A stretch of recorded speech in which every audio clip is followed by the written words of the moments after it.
po guys, magluluto tayo ng pansit, bihon. Ayan po, nalagay po natin. Tapos maglalagay din tayo ng kanton. Ayan. Meron po tayong repolyo, bagyo beans, carrots, red pepper, tsaka yung chicharo. Ayan po, ang ihahalo po natin sa ano. Lutuin natin. Ayan na po, nagisa na po ako ng pangsahog natin sa pansit. Ayan po. Ayan, malambot na po yung niya, yung manok. Tayo ng bawang sibuyas dyan, tapos paminta. Ayan, may lasa na din po yung chicken po natin. Ayan. Ayan po, lalagay na po tayo ng carrots. Ayan.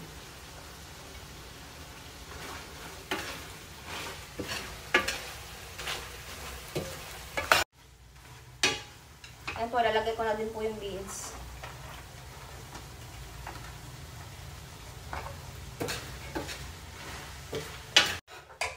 Lagay din natin yung repolyo po natin. Ayan. Lagay natin lahat.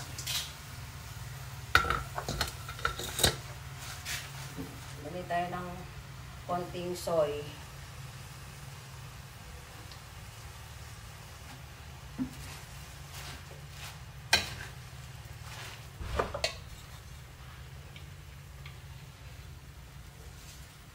Sa pampalasa niya po, magic sarap. Ayan, tsaka lagyan din natin ng durog na paminta. Yan, depende na po sa inyo kung marami kayo maglagay. Ako kasi marami. Yan.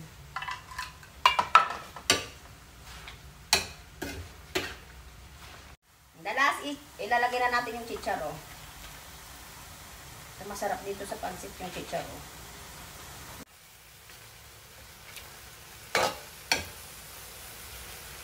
Ayan, okay na po yung gulay natin. Ayan, tanggalin natin para hindi siya po malamog.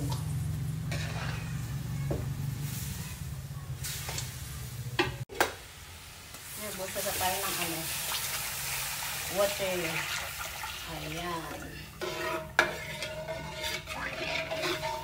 Ayan po, lagay na po natin yung bihon po natin. Ayan, may na po to, ricado yung tubig po natin. Mayroon na pong toyo, tsaka dyan, mga ricado.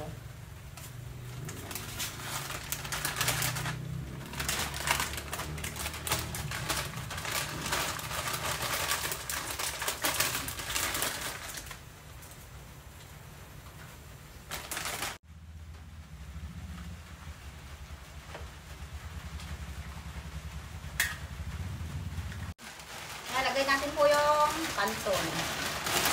Miki.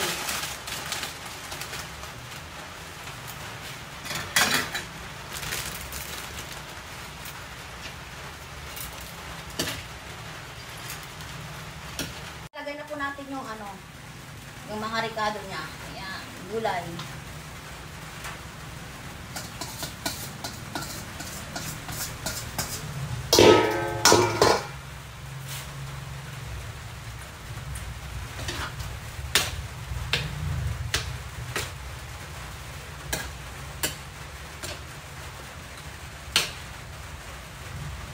Yan po guys, ang ating nilutong pansit bihon. Ayan po. Bye guys. Thank you for watching. Bye.